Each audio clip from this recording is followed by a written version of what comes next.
短途賽區真係好犀利啊！擊敗咁多海外好手，成功奪得唔同地區舉辦嘅國際賽冠軍啊！冇錯啊！喺國際馬壇上，香港短途賽區隨時有舉足輕重份量㗎。咁長途方面呢？香港雖然都有好多好出色嘅長途賽區，不過普遍嚟講咧，都係歐洲代表馬咧喺長途賽事嘅表現係最好嘅。咁2010年有啲咩長途賽事係值得重溫嘅咧？一齊嚟睇下。講到世界頂級長途賽，由1996年開始舉辦嘅杜拜世界盃，發展到今日已經成為世界上最矚目嘅國際大型長途賽事之一啦。呢項賽事過往雖然一直喺泥地賽道之上舉行，但係由於杜拜美丹馬場已喺今年落成啟用嘅關係，呢項賽事已經改為喺較有利草地賽區發揮嘅合成膠沙地賽道上角逐啦。而今年嘅勝出頭馬就係原產自巴西嘅冠軍風采啊！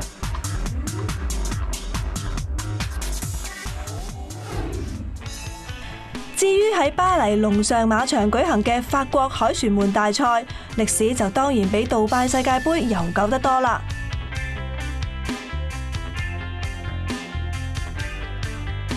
10月3號就有19匹嚟自世界各地嘅頂級長途馬參與呢項盛事啦。雖然上屆冠軍海都之星已經退役轉衝配種紅馬，但係今年嘅參戰馬入邊仍然有英國葉森打比冠軍勞動力、法國打比冠軍戲劇泰斗、愛爾蘭打比冠軍布蘭高角、法國橡樹大賽冠軍奔向驕陽，同埋日本寶塚紀念冠軍中山慶典，陣容依然鼎盛啊！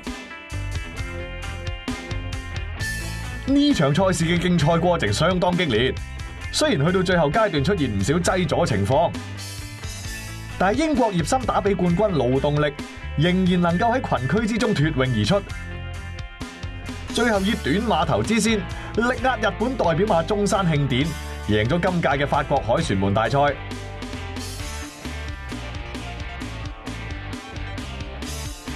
而代表主隊嘅法國馬呢，就只有奔向驕陽能夠跑獲季軍嘅啫。法國代表馬雖然失落於今屆嘅凱旋門大賽，但遠征成績就相當好。咁好似我哋之前一節提及嘅美利堅，今年就成功捧走第150屆嘅墨爾本杯啦。咁又係，正所謂塞翁失馬，焉知非福啊嘛！美利堅今次捧走嘅第150屆墨爾本杯，除咗係歷嚟賽事總獎金最高嘅一屆之外，亦同時寫下法國馬首奪墨爾本杯嘅輝煌歷史啊！計落其實冇蝕底啊！不過如果問我邊一場賽事喺睇完之後會令我感到失落嘅，就一定係今年嘅美國育馬者杯經典大賽啦。我相信唔單止係我，全美國甚至全世界嘅馬迷都希望可以見到馬后信雅達可以連贏20場頭馬，以競賽生涯不敗佳績光榮退役啊！算啦，Icy，跑馬同人生一樣，經常都會充滿遺憾噶啦。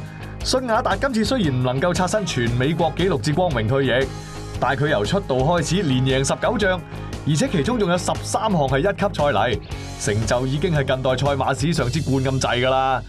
信雅達能夠以咁優異嘅成績嚟結束競賽生涯，都算係光榮退役啊！或者你都講得啱嘅，太完美結局嘅故事都唔會令人刻骨銘心噶啦。哇，做乜突然咁感性啊？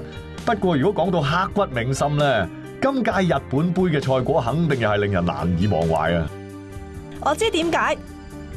因為由蘇銘倫策騎嘅日本馬后迷人景致原本係呢場賽事嘅冠軍，咁但係因為喺最後直路曾經干擾跑獲亞軍嘅同主馬玫瑰帝國嘅關係，最後被貶為亞軍，咁成為日本杯舉辦30年以嚟第一匹勝後被貶嘅參戰馬。事實上，呢場賽事嘅最後判決的確引起過當地賽馬業界嘅一輪爭議㗎。不過所謂國有國法，家有家規啊嘛。迷人景致喺最後200米階段的而且確有因為斜跑而引致玫瑰帝國一度要停止催策㗎。縱使玫瑰帝國就算唔受阻都唔似可以追得過迷人景致，但係由於蘇銘倫犯規證據確鑿啊，所以迷人景致最後被貶都無話可說㗎。唔緊要啦，橫掂都係由同主馬捧杯。係就係，不過迷人景致嘅台前幕後團隊同埋捧佢場嘅馬迷就唔好彩啦。